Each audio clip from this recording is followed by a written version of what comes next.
إن المسلمين والمسلمات والمؤمنين والمؤمنات والقانتين.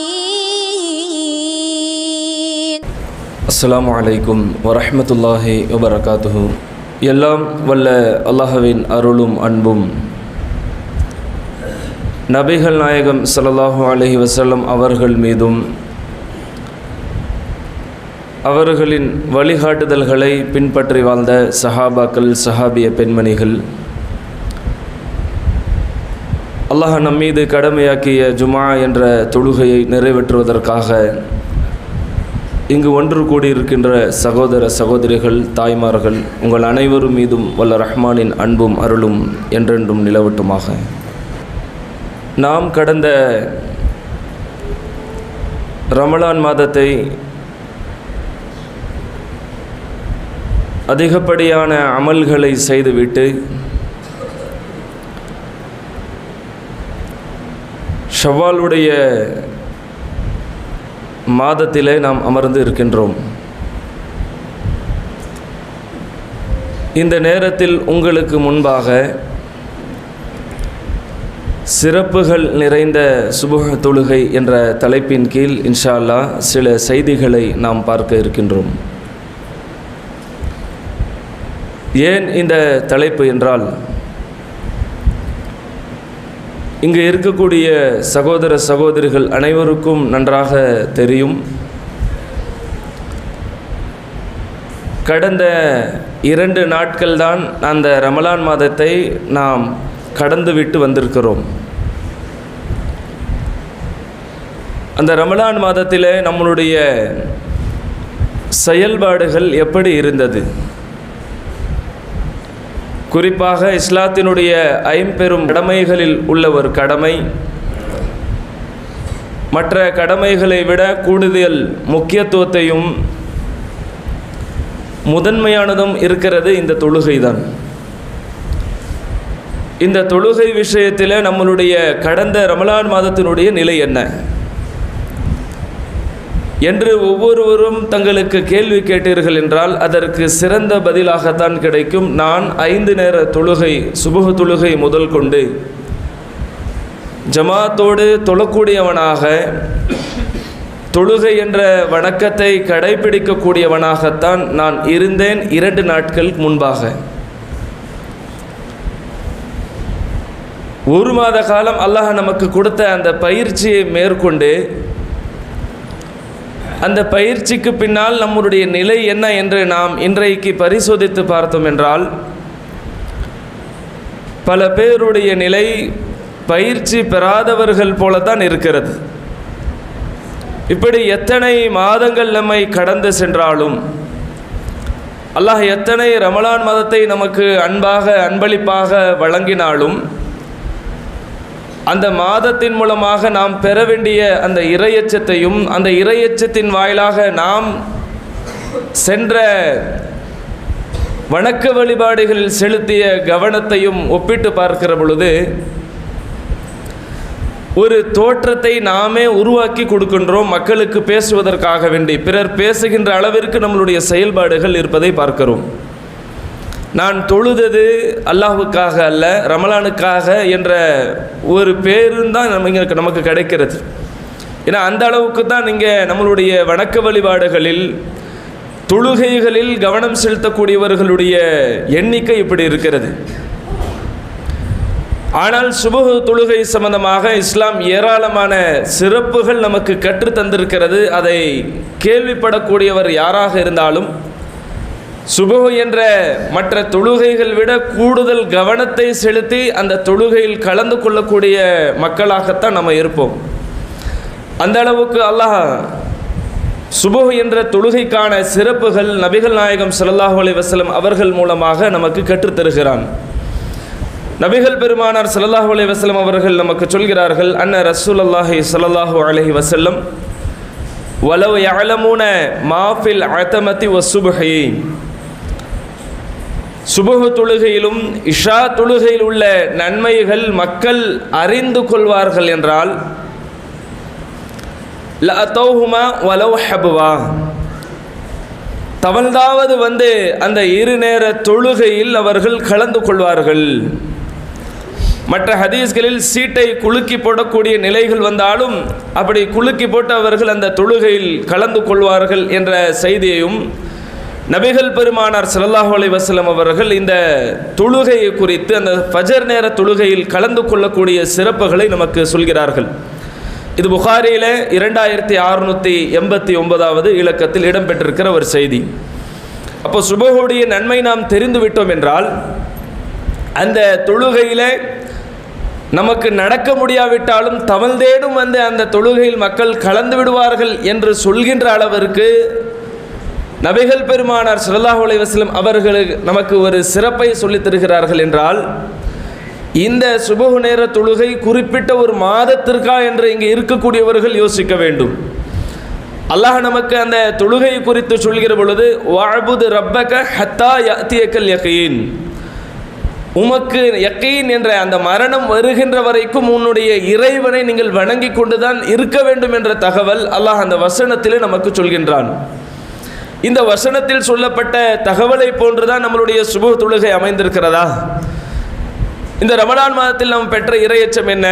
எந்த நோக்கத்திற்காக அந்த நோன்பை தந்தானோ அந்த நோக்கத்தை நாம் நிறைவேற்றியவர்களாக, அதை முழுமைப்படுத்தியவர்களாக இருந்த நாம் அந்த நோக்கத்தின் வெளிப்பாடாக நம்மளுடைய அமல்கள் என்ன? 2 நாள் கடந்து இருக்கிறது. ஆனால் இன்றைக்கு அந்த தொழுகையை பார்த்தோம் என்றால் மற்ற ரமலான் மாதத்தில் சுபஹ் தொழுகை ஜும்மா தொழுகை மாதிரி மக்கள் இருப்பாங்க. இன்றைக்கு அந்த மக்கள் எல்லாம் எங்கே? அந்த நேரத்தில் ஏதாவது பிரத்யேக வேலையா? ரமலானில் எவ்வளோ சிரமங்களோடு தூக்கத்தை தியாகம் செய்துவிட்டு உணவை உட்கொண்டு அவ்வளோ சிரமங்களுக்கு மத்தியிலும் இந்த தொழுகையில் நாம் கலந்து கொண்டோமே, இப்போ ஏன் அந்த தொழுகையை நாம் கலந்து கொள்ளாமல் இருக்கிறோம்? அல்லாஹ் தொழுகையை ரமலானில் மட்டும்தான் நம்ம மீது கடமையாக்கி இருக்கிறானா? அந்த ஃபஜ்ர் என்ற வணக்கத்தை ரமலானில் நீங்கள் தொழுது கொள்ளுங்க, மற்ற நாட்கள் தொழாமல் இருந்தால் உங்களுக்கு பிரச்சனை இல்லை என்ற தகவல் இருக்கிறதா? அப்போ எது மாதிரியான ஒரு பாதையை நோக்கி நாம் பயணம் செய்து கொண்டிருக்கிறோம் என்று நாம் இங்கே யோசிக்க கடமைப்பட்டிருக்கிறோம்.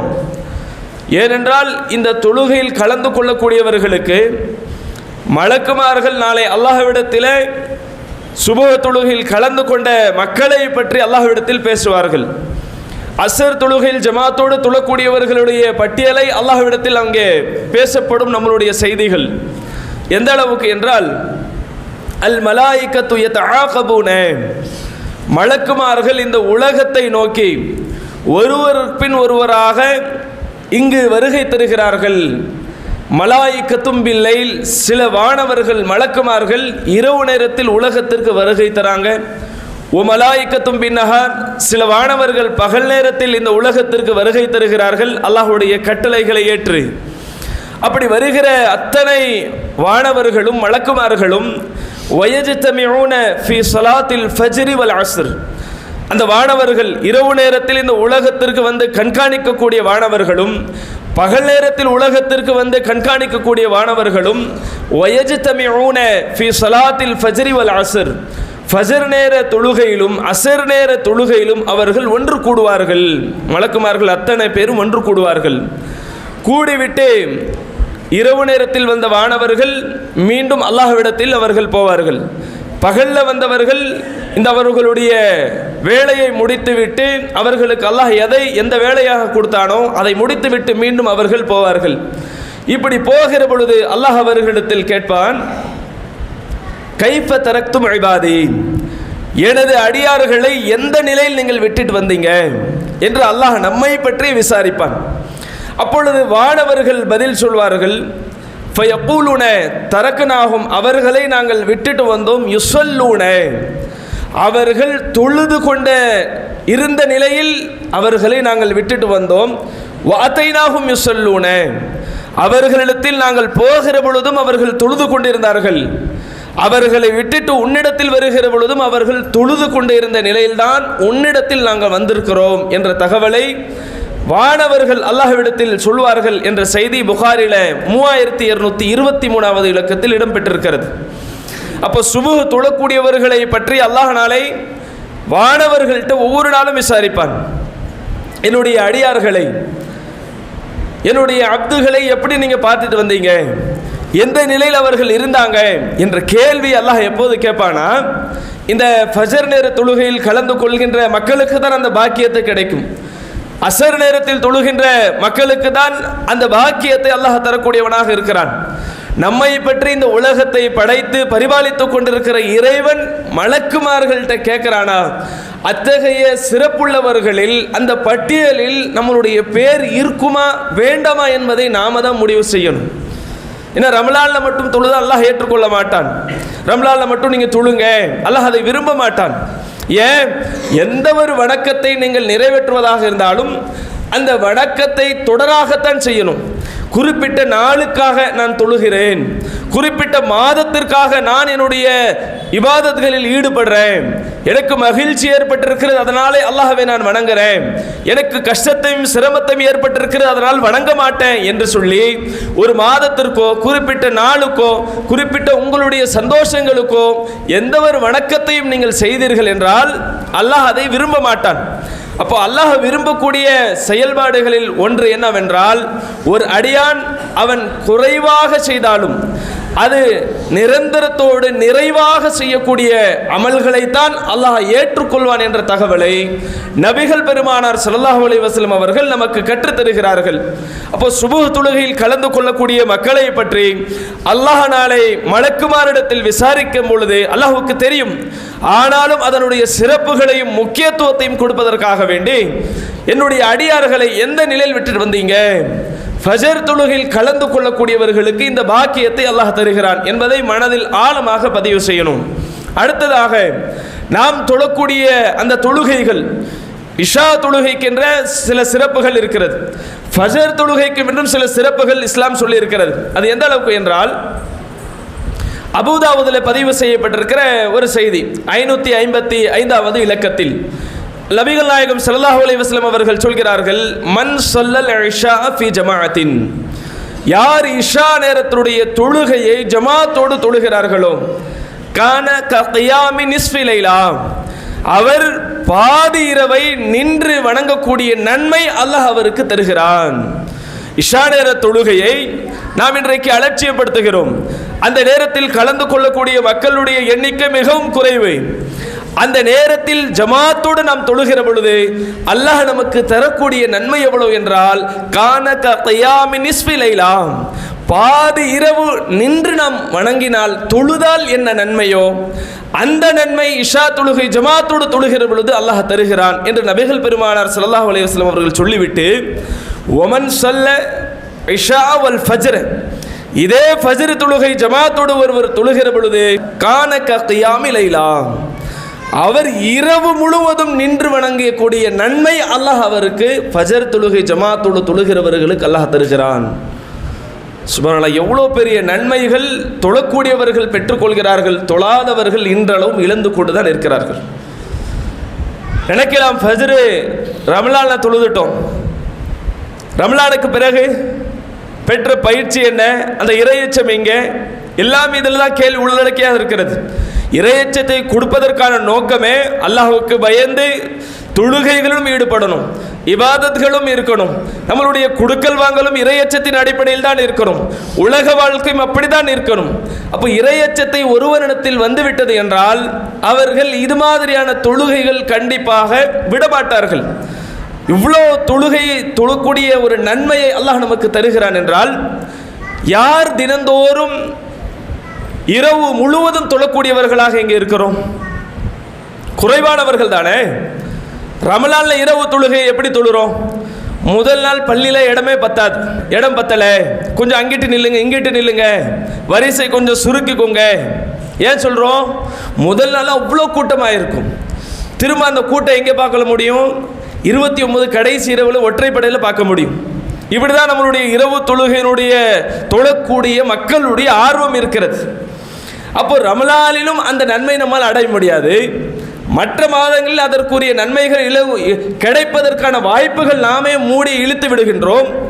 ஆனால் அந்த நன்மையை, இரவு முழுவதும் ஒருவன் தொழக்கூடிய நன்மையை அல்லாஹ் எதில் வைத்திருக்கிறான் என்றால், ஒருவன் ஃபஜர் தொழுகையை ஜமாத்தோடு தொழுகிற பொழுது கான கியாமி லைலா, அவர் இரவு முழுவதும் நின்று வணங்கக்கூடிய நன்மைகளை அல்லாஹ் அவருக்கு தருகிறான். நபிகள் பெருமானார் ஸல்லல்லாஹு அலைஹி வஸல்லம் அவர்கள் சொல்கிறார்கள் என்றால், நாம் இந்த தொழுகையை விட முடியுமா?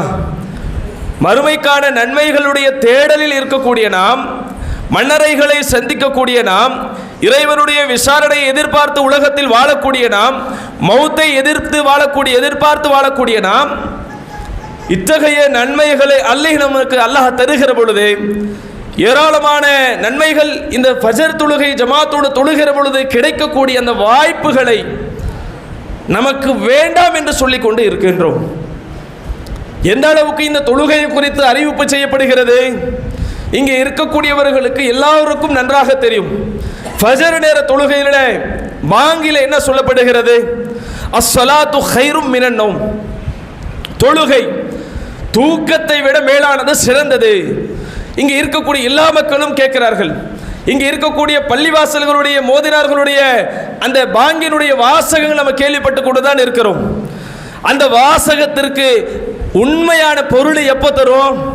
ரம்லான்ல தான் தரும். ஆமாம், தூக்கத்தை விட தொழுகை தான் மேலானது, ரம்லான்ல மட்டும். அப்படித்தானே இருக்கிறோம்.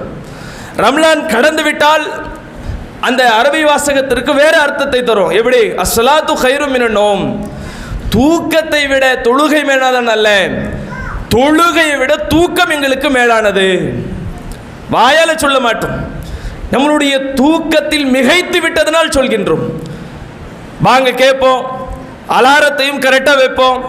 5 மணிக்கு வாங்கினா 5:30க்கு இக்காமத்துனா அப்படியே அப்பனே அவ்வளோதான், அந்த தொழுகை மௌத்தாக்கி விடுகின்றோம்.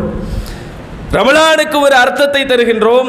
ரமலான் கடந்து விட்டால் அதே அஸ்ஸலாத்து கைரும் நௌம் என்ற வாசகத்திற்கு எங்களுக்கு தூக்கத்தை விட தொழுகை மேலானது ரம்லான்ல மட்டும்தான், மற்ற மாதங்களில் தொழுகை விட தூக்கம் தான் எங்களுக்கு மேலானது. நாம் தூங்குகிறதுனால, தொழுகைக்கு வராதனால, அந்த நன்மையை தெரிந்து வைத்திருந்தனால, எல்லாத்தையும் அறிந்து வைத்த பிறகு நான் வரமாட்டேன், மோதினார் சொல்லிட்டே இருக்கட்டும், ஃபஜர் தொழுதவர்கள் தொழுது கொண்டே இருக்கட்டும், எனக்கு தூக்கம் தான் முக்கியம் என்று சொல்லக்கூடிய அளவுக்கு நம்மளுடைய ஃபஜர் நேர தொழுகையில் பங்கேற்கக்கூடிய மக்களுடைய எண்ணிக்கை இருக்கிறது. நம்மை குறித்து நம்ம வருத்தத்தை தெரிவிக்கணும். ஏன் என்னால் எந்திருக்க முடியாது? அதே மனிதனாக நான் இருக்கிறேன், மற்ற மாதங்கள் இருப்பதை போல ரம்லான் தானே இருக்கிறேன். ரம்லான்ல எப்படி என்னுடைய தூக்கத்தை விட்டு வர முடியும்? ரம்லான்ல எப்படி தூரத்தை கணக்கிடாமல் தொழுகைகளுக்கு வந்து கிளம்ப முடியும்? அப்போ ரம்லான்ல எவ்வளவு தூரமாக இருந்தாலும், தூக்கமாக இருந்தாலும், வேலையாக இருந்தாலும், அசதியாக இருந்தாலும் அதிலே அலட்சியம் காட்டாமல் அந்த தொழுகைக்கென முக்கியத்துவத்தை கொடுத்து சஃப்புகளில் வந்து கலந்து கொள்ளக்கூடிய ஒரு வாய்ப்பை பெற்ற நாம், கடந்து போன ரமலான் கடந்து 2 நாள் தான். எங்கே இருக்க மக்கள் எங்கே இருக்கிறாங்க? மற்றவர்களுக்கும் நமக்கு என்ன வித்தியாசம்?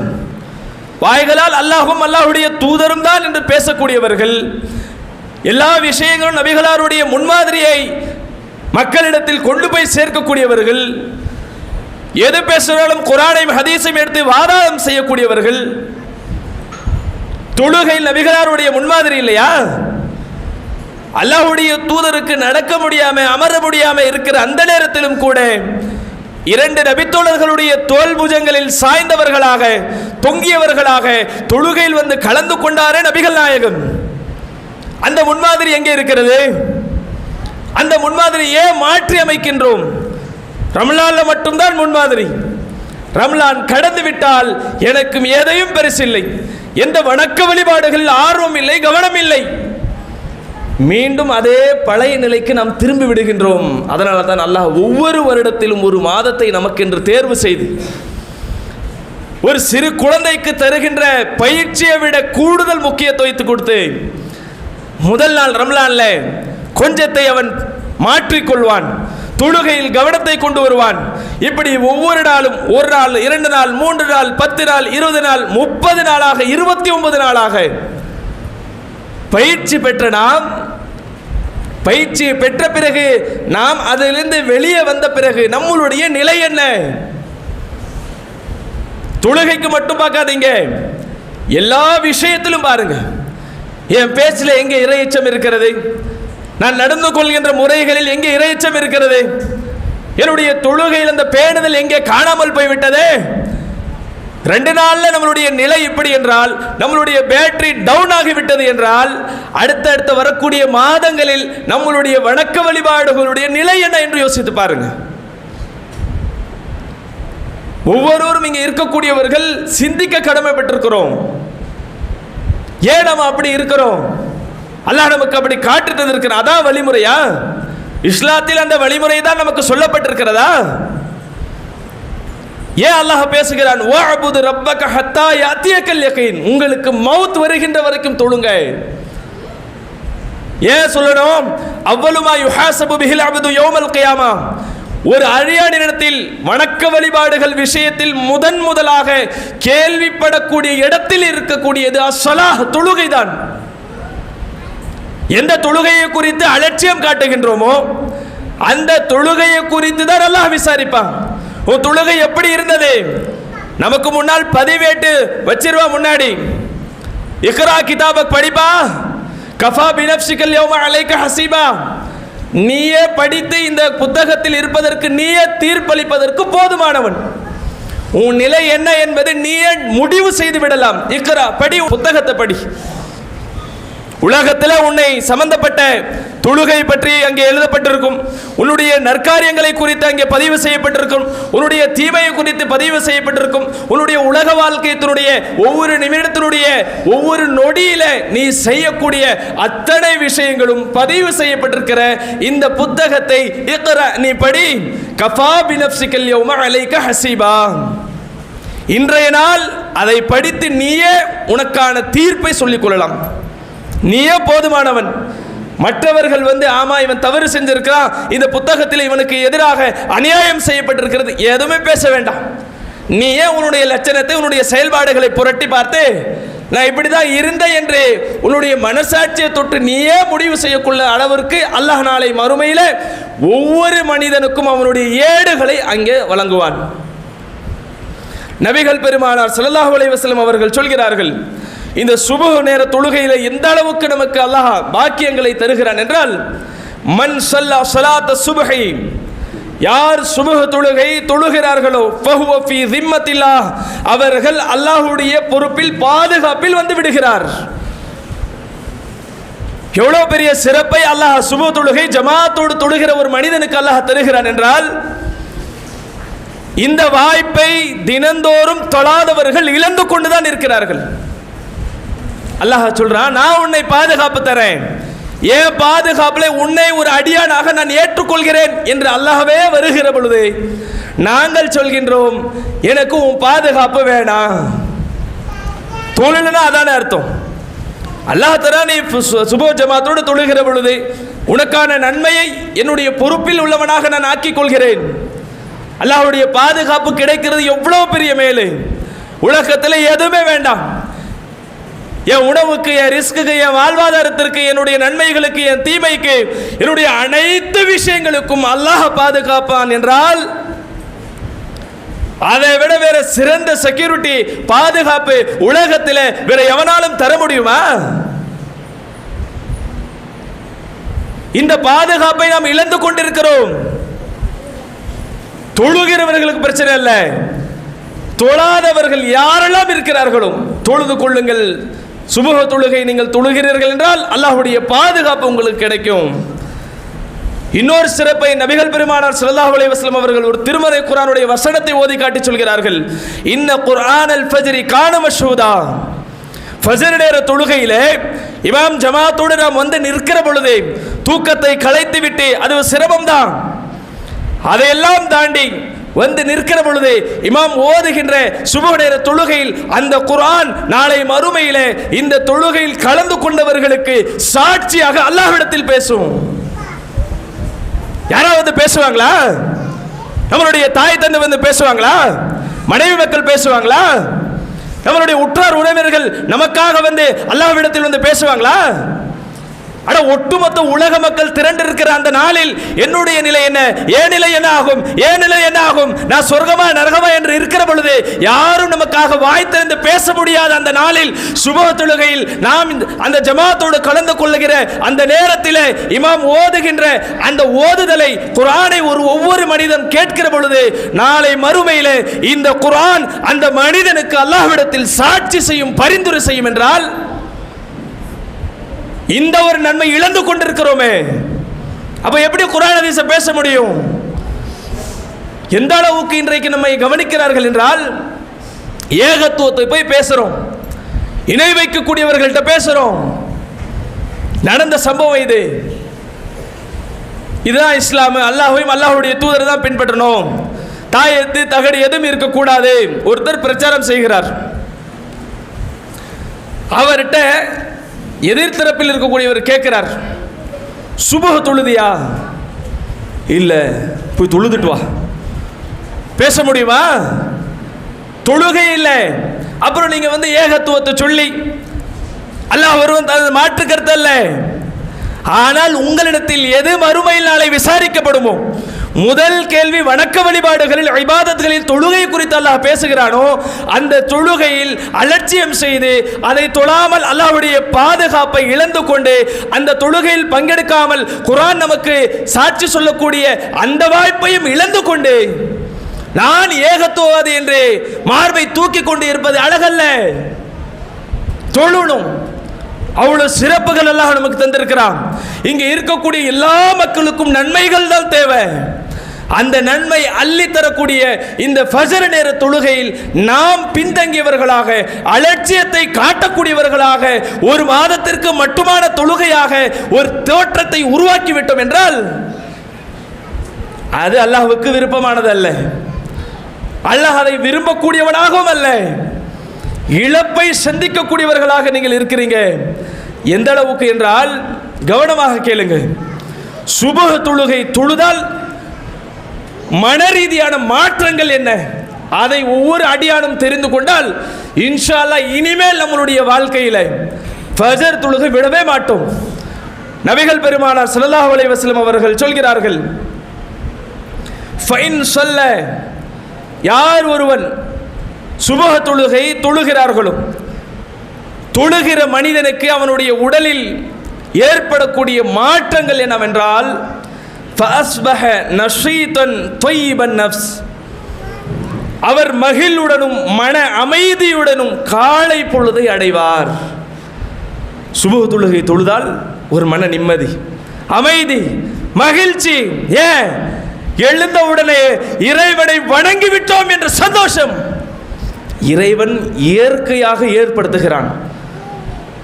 அதே நேரத்தில் ஒருவன் வயில்லா அஸ்பஹ, அவன் தொழவில்லை என்றால், சுபஹ் நேர தொழுகையில் கலந்து கொள்ளவில்லை என்றால், ஹபீசன் நஃப்ஸி கஸ்லான், அவன் அமைதியற்றவனாக, சோம்பல் நிறைந்தவனாக காலை பொழுதை அடைவான். நபிகள் பெருமானார் ஸல்லல்லாஹு அலைஹி வஸல்லம் அவர்கள் சொல்லக்கூடிய செய்தி புகாரில் 1142வது இலக்கத்தில். நேரம் இருந்தால் எடுத்து பாருங்க. சுபஹ் தொழுகை தொழுதால் இயற்கையாகவே இறைவன் ஏற்படுத்தக்கூடிய மன நிம்மதி, அமைதி எது? ஒருவன் ஜமாத்தோடு தொழுது விட்டால், இறைவனை நினைவு கூறிவிட்டால், இறைவன் நமக்கு வழங்கிய 5 நேர தொழுகைகளில் முதல் தொழுகையாக ஃபஜர் தொழுகை ஒருவன் தொழுது விட்டால், மன நிம்மதியும் மகிழ்ச்சியும் சுறுசுறுப்பும் அந்த மனிதனத்தில் ஏற்படும் என்று நபிகள் பெருமானார் ஸல்லல்லாஹு அலைஹி வஸல்லம் சொல்லியிருக்கிறார்களே. தொழாதவர்களுக்கு மன அமைதியும் மகிழ்ச்சியும் நிம்மதி இருக்காது. எப்படி தெரிந்து கொள்ளலாம் என்று நினைக்கிறீங்களா? தினந்தோறும் பள்ளியில் ஃபஜர் தொழுகை தொழறாங்கல்ல, தொடராக தினந்தோறும் விடாம, அவங்கள்ட்ட கேட்டு பாருங்க, அவங்களுடைய புலம்பல் தெரியும். ஒரு நேரம் ஏதாவது அவர்கள் ஜமாத்தை விட்டு விட்டார்கள் என்றால், அல்லது அந்த நேரம் தாண்டி கடந்து வந்து அவர்கள் தொழுகைக்கு வந்துவிட்டாலும் அவர்கள் சொல்வார்கள், சுபஹ் தொழுகை ஜமாத்தோட தளவில்லை, ஒரு மாதிரியா இருக்கு, நிம்மதி இல்லைங்க, ஏதோ ஒரு தொலைந்து விட்ட மாதிரி இருக்கு. யாரு? தினந்தோறும் தொழக்கூடியவர்கள் ஒரு நாள் அவர்களுடைய வேலையோ அல்லது ஏதாவது ஒரு காரணத்திற்காக ஜமாத்தை விட்டுவிட்டால் அல்லது ஜமாத்தை விட்டு மற்ற நேரங்களில் வந்து தொழுவிட்டாலும் அவர்கள் புலம்புவார்கள். அடுத்த நாள் ஃபஜர் நேரம் தொழுகிற வரைக்கும் புலம்புவார்கள். அல்லாஹ் ஏற்படுத்திய மகிழ்ச்சி, நிம்மதிங்க அது. இன்றைக்கு உலகத்தில் கோடான பைசாக்களை பெற்றவர்கள் நிம்மதிக்காக அலைந்து கொண்டிருக்கிறாங்க. நிம்மதி கிடைக்குமா? பணத்திற்கு முன்னால் இருந்த நிம்மதி தொலைத்து விட்டேனே என்று புலம்பக்கூடிய இந்த சமூகத்தில், அடே மனிதா, உனக்கு நிம்மதி வேணும் என்றால், மகிழ்ச்சி கிடைக்க வேண்டும் என்றால் என்னை காலை நேரத்தில் தொழுது கொள். இந்த தொழுகை இருக்கா?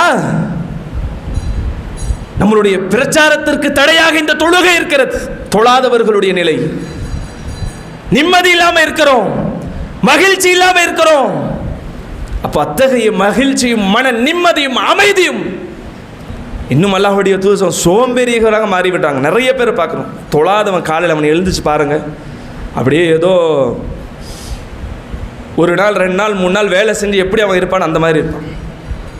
ஏன்னா சோம்பேறித்தனத்தை அல்லாஹ் கொடுத்து விடுவான்.